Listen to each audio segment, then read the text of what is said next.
Constitución Política de Colombia y la Constitución Política ecuatoriana o del Ecuador. Pero la Constitución Política de 1991 es el resultado de grandes procesos, de grandes reformas políticas y sociales. En la década de 1980, para ese momento, el país enfrentaba una gran crisis política y social, con un gran conflicto armado interno y una desconfianza o una creciente desconfianza en las instituciones gubernamentales. Durante la presidencia de Virgilio Barco se llevó a cabo la negociación con los grupos guerrilleros. En esto está incluido el M-19 para su desmovilización. El M-19 exigió la convocatoria de una asamblea constituyente para reformar la Constitución y la implementación de nuevos partidos políticos alternativos. En el año de 1989, un grupo de estudiantes llamado la Séptima Papeleta trajo de nuevo a flote esa idea de la Asamblea Constituyente y dio la opción de apoyar o oponerse a esta. Se hizo una votación informal y el conteo de esta fue que más de 2 millones de papeletas eran a favor. En marzo de 1990, la Corte Suprema avaló una consulta y esta consulta dio como resultado el 86% de los votantes estuvo a favor de la Asamblea Constituyente. En diciembre de ese mismo año se eligieron los 70 miembros de la Asamblea Constituyente y en febrero de 1991 se llevó a cabo y esta estuvo presidida por Antonio Navarro Wolf, Álvaro Gómez Hurtado y Humberto Serpia. La Constitución de 1991 consagra derechos fundamentales, económicos, sociales y colectivos y establece mecanismos para proteger estos también, como son las acciones de tutela y las acciones populares. Para concluir, podemos decir que la Constitución de 1991 es el resultado de unas grandes reformas políticas y sociales que se llevaron a cabo para cesar, disminuir o contrarrestar la fuerte crisis política y social que tenía el país en esos momentos. También se puede decir que esta Constitución de 1991 lleva a cabo o protege los derechos humanos, establece derechos fundamentales y la participación popular. Bueno, como sabemos, en Colombia tenemos la base americana de Palenquero. Esto ha traído varias controversias debido a que esto ha afectado en varios campos. Por ejemplo, en el cultural los jóvenes se han visto afectados ya que al verse expuestos a la cultura americana han decidido cambiar, por ejemplo, las modas, han empezado a hablar en inglés y han tenido comportamientos que son más del estilo de vida de allá.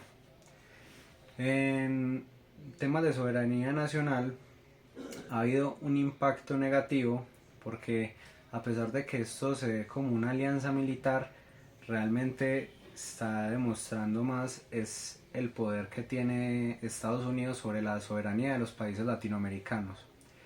Y en el ámbito social es por las relaciones desiguales, más que todo entre los soldados y las mujeres, debido a que estos soldados americanos han utilizado a las mujeres como recurso de explotación sexual. En Colombia, el artículo 173, inciso 4, permite el tránsito de tropas extranjeras con la autorización del Senado, mostrando una apertura a la cooperación internacional bajo el control legislativo. Esto refleja confianza en las instituciones parlamentarias para supervisar temas de soberanía. En cambio, el artículo 5 de Ecuador prohíbe el establecimiento de bases extranjeras, reflejando una postura más rígida y soberana, probablemente influenciada por experiencias históricas de intervención extranjera. Aquí la protección radical de la soberanía se prioriza frente a una posible intervención. Desde las perspectivas francesas se observan dos enfoques distintos. Colombia opta por una flexibilidad controlada a través del Parlamento, mientras que Ecuador opta una postura más absolutista en defensa de su soberanía. Esta diferencia revela cómo ambos países, bajo un sistema de derecho similar, aplican soluciones funcionales distintas ante el mismo problema. Bueno, yo soy el estudiante Said Castro Londoño y yo les voy a hablar sobre la historia de Ecuador y cómo llegaron a ser lo que son ahora. El Ecuador de ahora es un reflejo del trabajo que se vivió desde 1830 hasta la Constitución del 2008 de Montecristi. El Ecuador, tras la separación con la Gran Colombia, en un principio buscaron primero reorganizarse como estado, como nuevo estado que eran, había inclinaciones entre el centralismo y el federalismo. Ecuador no estuvo libre de conflictos internos como lo que era la inclinación de los federalistas y los centralistas, porque se notaba cuando tenían como diferentes disputas en una constitución y diferentes opiniones con razones.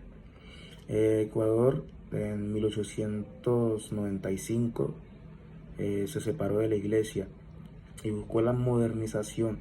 Separó la iglesia de la constitución y buscó centrarse como un estado más moderno.